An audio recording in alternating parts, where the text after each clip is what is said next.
Hey everyone, Mike Hidalgo here. Thank you for joining us on another FCP Euro DIY today.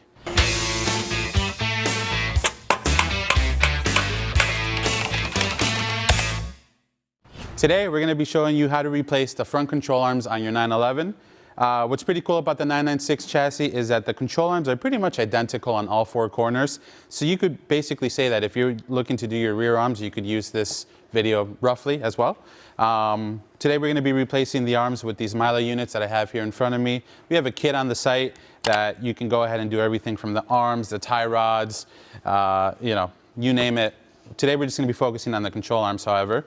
And as well as the control arms, we're going to be replacing some of the hardware. This is not included in our kit, but it's something that Porsche recommends you replace when you're doing the arms. If you are not replacing your hardware, you can get away with reusing it. However, you're going to want to use maybe a little bit of blue Loctite on there. A couple of reasons why you might want to look at doing this is, control arms, like anything else, have rubber components that wear out over time.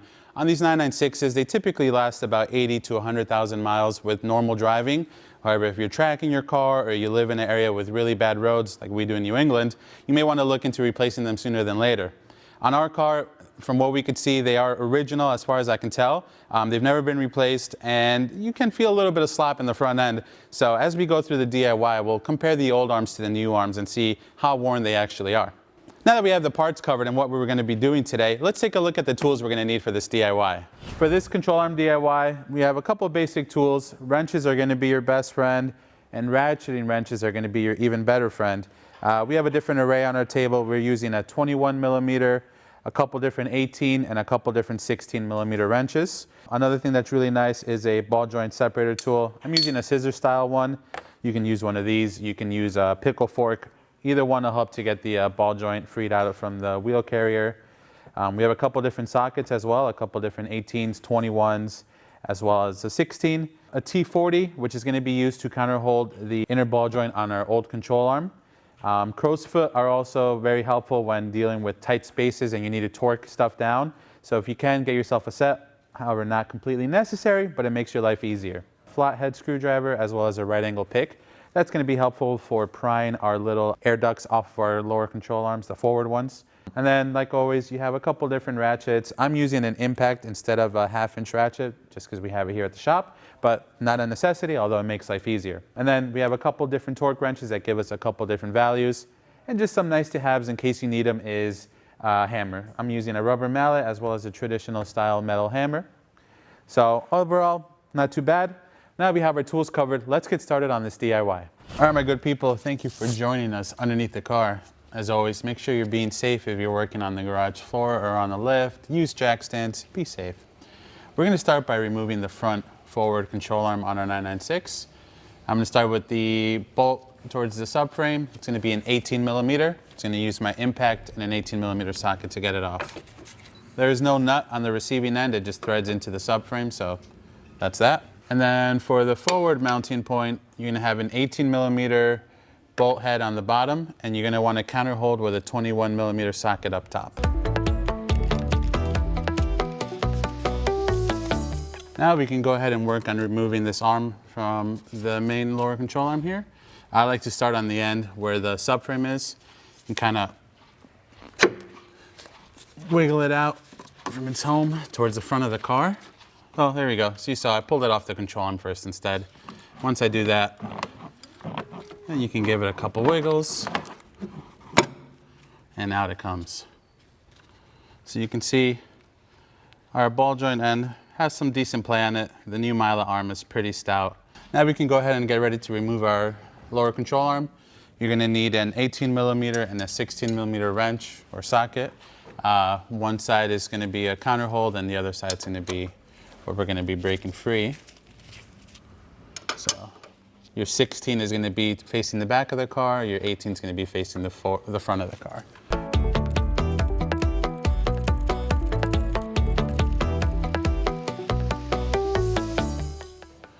From here we can push this bolt out, and there's actually a little recessed area in the subframe that allows the bolt to come out. Just using a wrench to pry out the rest of the bolts. From here, if you wanted to, you can work on pulling the arm down. However, we still have to do our ball joint end, so I'm going to work on that, and then we'll pull this out together. Now for the ball joint end, the nut on top of here is going to be an 18 millimeter. So I'm going to go ahead and break that free.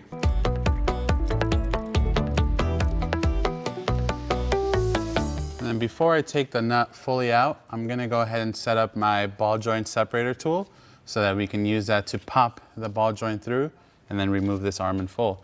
I like leaving the nut just in case to add like a little bit more support so the tool doesn't slip off. So I'm using this scissor style ball joint separator. Now because we're replacing the arm, I'm not worried about damaging the boot. If you were doing this at home and you're not replacing your arm, be careful with the boot. You don't want to hurt it using one of these tools. Now using my impact, I'm going to try to free up this ball joint until you hear it pop.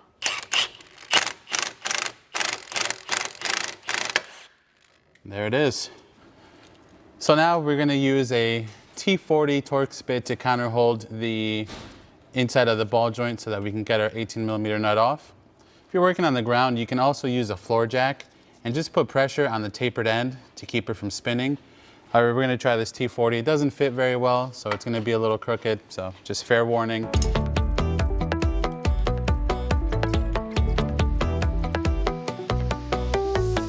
Now, I'm going to keep doing this and the control arm's going to fall down. We've already cleared our feet, but just be mindful, if you've already done the inside bolt like we did, you don't want this falling on your face by accident. Beautiful, baby. As you can see, we have our old arms next to our new arms here on the table. Just a quick comparison, you can see how, well, one, ugly these are, but how wasted the bushings look and the ball joint looks just by staring at them. This one you're not going to get too much play out of. However, this ball joint end is pretty toast. Not terrible, but pretty toast compared to our new one. Is pretty stiff. Same thing with the forward arms. This ball joint on the old arm is pretty toast, pretty easy to move. Again, not terrible, but could be a lot better, versus our new Meyle ball joint is pretty stiff. You're not having a lot of slop on there.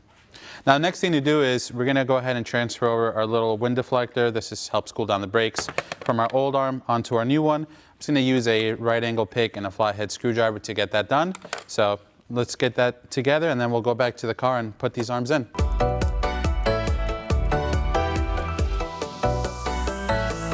This little wind deflector, shield, whatever you want to call it, has two big tabs in the middle of it. Those are going to key into this little slotted spot on the arm on both ends, just in case you forgot how it was mounted on there. These little alignment pins will keep you in check.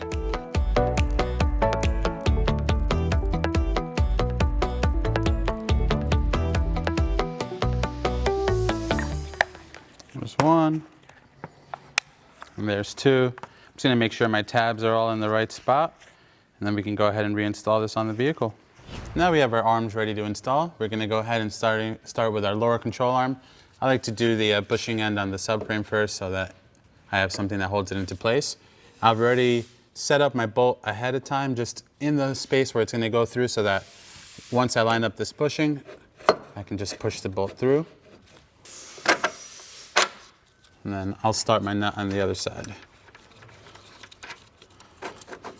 I'm just going to leave that loose so that we can work on installing our ball joint end now. Now we're going to just simply line up our ball joint end and feed it through the wheel carrier over here as best as possible.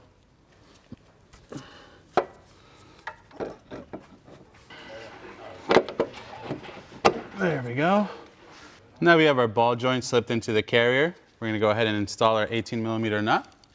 Now, once we get to a certain point on the lock ring of the lock nut, this is going to start spinning the whole ball joint. So what I'm going to use is a screw jack. If you're working on the ground, you'd probably be using a floor jack to push up on the bottom of the control arm so that the tapered end fits tightly against the carrier, and then we'll go ahead and torque this down.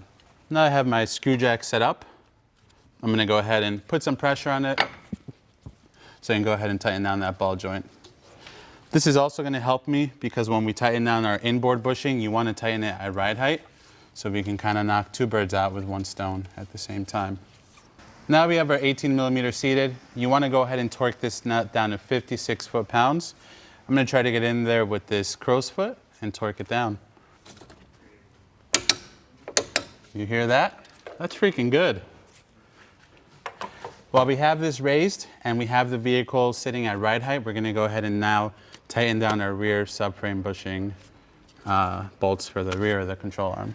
Again, you have a 16 on your rear side and then an 18 mil facing the front of the vehicle. I'm just going to use a ratcheting wrench to speed this up a bit.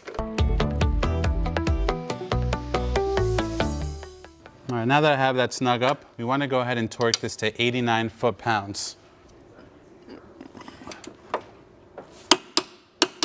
89 foot-pounds, baby. Now we have our lower control arm in. We can go ahead and install our forward arm. Sometimes it helps to drop this bracket a little bit if it's fighting you the way it's fighting me now. These are a couple, I believe these are 16 millimeter bolts. You can just loosen up. You don't have to remove them. And they'll give you some room to get that bushing in.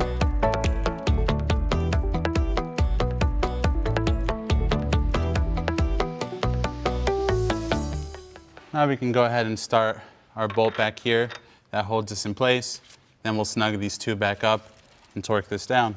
These can go back in and they're going to be torqued down to 48 foot-pounds. Beautiful. Before we torque that down, we're going to squeeze in our bolt up here just so it's lined in easily.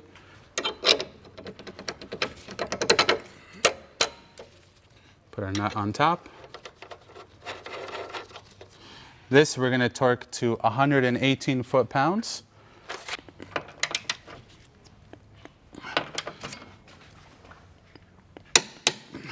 Beautiful. And then we're going to snug these up and tighten these down to 118 foot-pounds as well. Then you have, again, this is an 18 held by, or counter held by a 21 millimeter nut up top.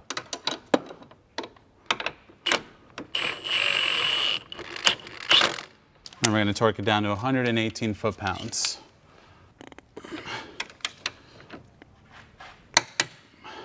Boom, baby. Well, there you have it, my good people. That's going to conclude this DIY for today. Overall, a pretty straightforward process. Again, on the 996, all four corners are pretty much identical, with the exception of your C4 models having axles in the front versus just the rear, like our C2. Again, basic tools is all you need.